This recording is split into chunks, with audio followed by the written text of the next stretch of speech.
प्रयोग उसका नहीं। अब जैसे भजन नहीं है तो प्रश्न आया कि आप कहते मनुष्य योनि बड़ी दुर्लभ और बड़ा, अब तो बहुत जनसंख्या बढ़ रही तो कहां से आ रही? तो आप जगह एक बीता देखो खोद करके, इतनी दीमक है, इतने जीव हैं कि एक जिला में जितने मनुष्य हैं उतनी हाथ दो हाथ में दीमक निकल आएगी। अब वो जब आदमी बनेंगे तब तुम्हें ज्ञान है? अनंत ब्रह्मांड है, कौन से जीव की कहां गति कैसे भेजी जा रही। कलयुग को महर्षियों ने प्रणाम किया है, ब्रह्म ऋषियों ने प्रणाम किया है। जितना लाभ आप कलयुग में वृंदावन का ले रहे हैं अन्य युगों में नहीं ले पाए। जितनी जल्दी भगवत प्राप्ति कलयुग में होती अन्य युगों में नहीं होती।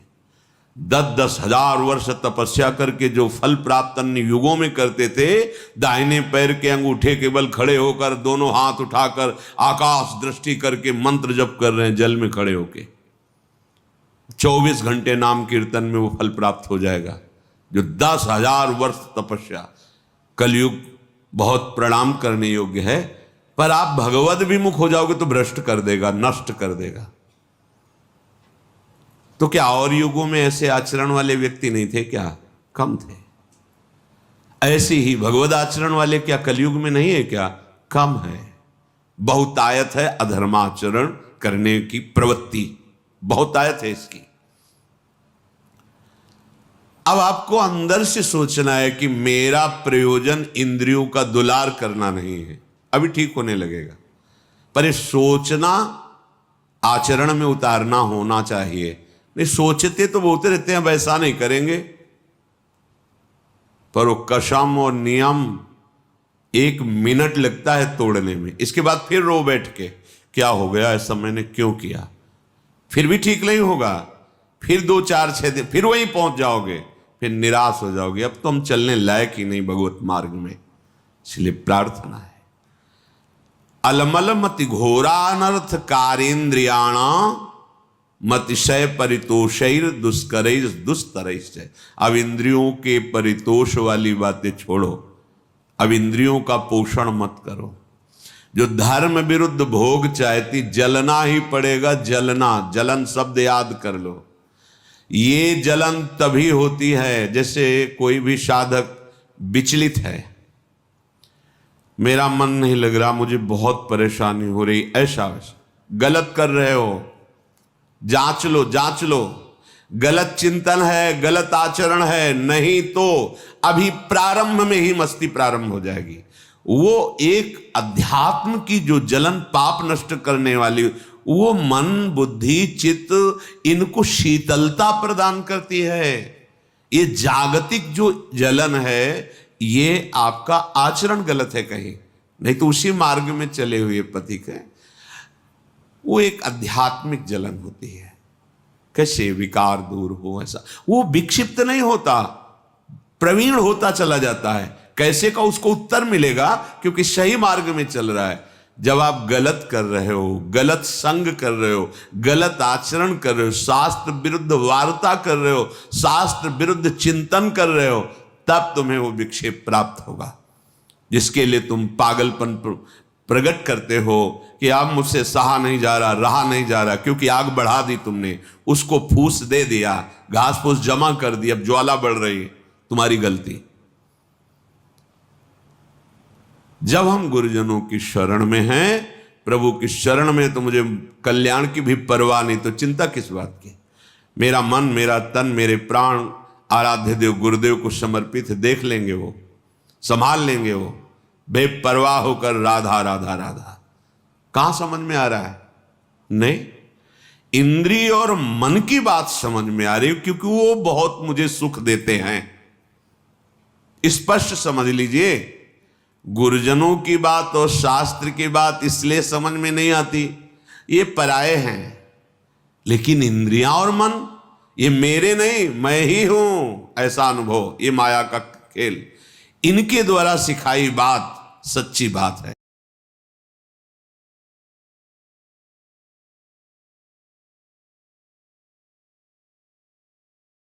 इनके द्वारा परोसा गया भ्रमात्मक भोग, ये सुख देने वाले, ये गुरुजन शास्त्र, ये अंदर की, ये मत घोरा अनर्थकारी, ये घोर अनर्थकारी बुद्धि है अंदर की।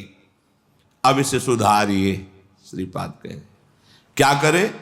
बोले विदधदिवस सशोको एन केनापि देह, एन केन प्रकारेण, जैसे धर्म की कमाई से तुम्हारा शरीर निर्वाह हो वैसे चलो। गृहस्थ हो, विरक्त हो, आकाश वृत्ति, भिक्षावृत्ति, मधुकरी वृत्ति आदि जैसे, उससे निर्वाह करो। किसी भी का अन्य का आश्रय न लो, तो तुम कभी शोकातुर नहीं होगे विषयों के लिए। एक एक शब्द पकड़ने लायक है। अगर आप धर्म पूर्वक चलते हैं, धर्म की कमाई से नमक रोटी खाते हैं, आप चैन में रहेंगे, मस्त रहेंगे, क्योंकि भगवत मार्ग के प्रतीक है। गृहस्थ होते हुए आप अधर्म की कमाई कर रहे हैं, करोड़ों रुपए जमा हैं, भगवत विमुख हो, तुम्हें चैन नहीं मिल सकती, जिसे शांति कहते हैं, जिसे विश्राम कहते हैं, जिसे आनंद कहते हैं, स्वप्न में अनुभव नहीं हो सकता। करके देख लो, जल रहे, खूब करके देख लो, जलते ही रहोगे। ये पद, ये शरीर, ये भोग, ये वाहवाही, ये स्वाप्निक है, चंद मिनट की है। तुम्हारी वाहवाही क्या, जहां बड़े बड़े ताज उतार के रखते थे वो भी नहीं रहे। बहुत सावधान। ये अहंकार, ये इंद्रियों का दुलार, ये मन का दुलार तुम्हारा अनर्थ है, अनर्थ। समझ में नहीं आ रहा, समझ जाओ, निकल जाओ। तुम ही फंसे हो, सुख की बुद्धि ने तुम्हें फंसाया है, और इसका नाम दुखालय है, सुख नहीं है, नहीं है सुख। तुम्हारी बुद्धि अनर्थकारी तुम्हें धोखा दे रही है। अभी कैसे समझ, बहुत अल्प बुद्धि है, तर्क करते हैं, तर्क करते हैं। अब तर्क तो उस बुद्धि में जो पवित्र है, तो पवित्र तर्क आवे। अब बहुत अज्ञान से घिरी हुई बुद्धि क्या इन शास्त्रों को समझेगी? तुम्हारा भोजन ठीक नहीं, थोड़ी भी मर्यादा नहीं, गुरुजनों का सेवन नहीं, पवित्र विचार नहीं, तो तुम शास्त्र समझ जाओगे। जो ब्रह्मानंद में, भगवदानंद में छके हुए महापुरुषों ने आंतरिक अनुभव लिख, वो तुम समझ जाओगे। बहुत बड़े महापुरुष हो गए तब तो। नहीं, पहले शरणागत हो, अहंकार गलित करो, फिर जब अहम रहित बुद्धि होती है, वो भगवदानंद पर विचार करने के योग्य हो जाती है।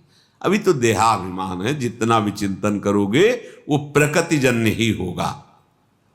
तो जैसे बने एन केन प्रकारेण, धर्म युक्त पदार्थों के द्वारा शरीर यात्रा करो। एन केनापि देह स्थित, ये चटोरापन इंद्रियों का बंद करो। बहुत खा पी लिया है, बहुत सब ये जो गंदे गंदे पदार्थ, दूसरों के शरीरों का हनन करके खाने की बातें, कैसे निकृष्ट बुद्धि हो गई। उल्टी नहीं आती तुम्हें, बमन नहीं होता तुम्हें बात सोच के? पर बुद्धि है, देखो अनर्थकारी बुद्धि है। अरे बहुत बलिष्ठ कर देता है वो। खाओ बस, विजय प्राप्त कर लोगे। किस पर, किस पर विजय? इंद्रियों के गुलाम होते जा रहे हो, मन के गुलाम होते जा रहे हो, विषयों की अधीनता बढ़ रही है। तुम स्वतंत्र कहां हो रहे हो? तुम विजयी कहां हो रहे हो? तुम तो हारते चले जा रहे हो। भला कहीं अपवित्र पदार्थ पाकर तुम्हारी बुद्धि प्रवीण होगी, ठीक से निर्णय कर पाएगी? मान जाओ हमारी बात, यही माया की चाल है। सावधान, ये अनर्थकारी बुद्धि तुम्हें नष्ट कर देगी। तुम श्रीधाम वृंदावन का आश्रय लो, सत्संग सुनो, प्रिया प्रीतम के चरणारविंद की दृढ़ता हृदय में आ जाए तो सब विकारों के जीतने की सामर्थ्य आ जाती है। अच्छा ही नहीं लगता, सही मानो। देखा है, कभी कभी हम कहते हैं कि भगवान के चरित्र से भी बढ़कर भक्तों के चरित्र में हमें विशेष आनंद और विशेष अनुभूतियां मिलती हैं। क्यों? क्योंकि जब भगवान के लिए कोई आश्चर्यमयी बात आती है तो ये हमारे हृदय में बैठा ना कि कर तुम अकर तुम अन्यथा कर तुम सर्व समर्थ भगवान है, कोई आश्चर्य नहीं होता क्योंकि वो भगवान है। लेकिन तब आश्चर्य होता है जब वो प्रकृति की धरा में और फिर वो भगवत धरा की ऊंचाई में, तब आश्चर्य होता है कि हाँ ये बात आश्चर्य वाली है। मायाकृत प्रपंचों में फंसा हुआ फिर मायातीत इतनी ऊंचाई, वो बात समझ में आती। कैसे चला, कैसे माया को त्यागा, कैसे भगवदानंद में मगन। मेरे प्रभु का कोई भी कृत्य आश्चर्य में थोड़ी है, वो तो सर्वाश्चर्य में स्वयं है सरकार। कर तुम अकर तुम अन्यथा कर तुम, अन्यथा कर तुम, जो हो ही नहीं सकता वो भी कर दे। जैसे आप केवल कान से ही सुन सकते हैं, प्रभु किसी भी रोमकूप से देख सकते हैं और वहां से सुन सकते हैं, कहीं से भी आहार ग्रहण कर सकते हैं। कर तुम अकर तुम अन्यथा कर तुम, वो सर्वतो मुख वाले सर्वतो नेत्र वाले हैं। बिल्कुल महर्षियों ने गाया फिर भी कह दिया कि सामर्थ्य नहीं कि आपकी उन प्रभु की महिमा में कोई आश्चर्य की बात है। श्रीपाद कह रहे हैं, लुठन रासस्थल्याम निरवधि पठन कृष्ण चरितम। जैसे हो सके वैसे देर निर्वाह करो धर्मयुक्त पदार्थों से। तुम्हें शोकातुर नहीं होना पड़ेगा विषय के लिए, संसार के संबंधों के लिए या किसी भी व्यवस्था के लिए नहीं होना पड़ेगा। हम अल्पज्ञता के कारण शोकातुर भविष्य के लिए हो जाते हैं कि भविष्य में हमारा क्या होगा, वर्तमान तो ठीक चल रहा है। ये भविष्य की जो बात है वो शरणागत नहीं है, इसलिए है। बोले शरणागत नहीं, वो तो साधु है। अरे तो बेस रख लिया है, अभी हृदय शरणागत नहीं हुआ। भविष्य की चिंता बिल्कुल, न भूत की, न वर्तमान की, न भविष्य की। शरणागत के हृदय से इन चिंताओं का अपहरण हो जाता है। भगवान बलराम जी को सखा का रूप रख करके खेल रहा था प्रलंबासुर। देखा श्री कृष्ण तो बड़े चतुर हैं, इनको प्रवीण हैं, इनको खेल में फंसा के ले जाना बड़ा कठिन। तो बलराम जी को उसने अपनी पीठ में लाद लिया। बलराम जी को भय लगा, फिर स्वरूप का वो एकदम एक घूसा मारा, पधार गया। तत्कालिक तो भय लगा ना कि असुर अपहरण कर रहा है। ऐसे कितना भी हो तत्कालिक, अब जैसे अभी कोई बड़ी जोर की आवाज हो, ऐसे सब हो जाए, वो तत्कालिक विचार जब विवेक से करे तो उसे काटा जाता है। हमारा जीवन तो प्रभु के लिए है, जैसे भी जोई जोई प्यारो करे सोई मोहि भावे। क्या वो भविष्य का चिंतन सही था? बिल्कुल गलत, बिल्कुल अस्तित्वहीन। ऐसे ही जब हम अपने आराध्य से देव से अलग होकर शरीर को सोचते तो भूत की चिंता, वर्तमान की चिंता, भविष्य की चिंता, मैंने ऐसा किया उसे भोगना पड़ेगा, ऐसा ना करते तो ऐसा, भूत की चिंता, वर्तमान की चिंता।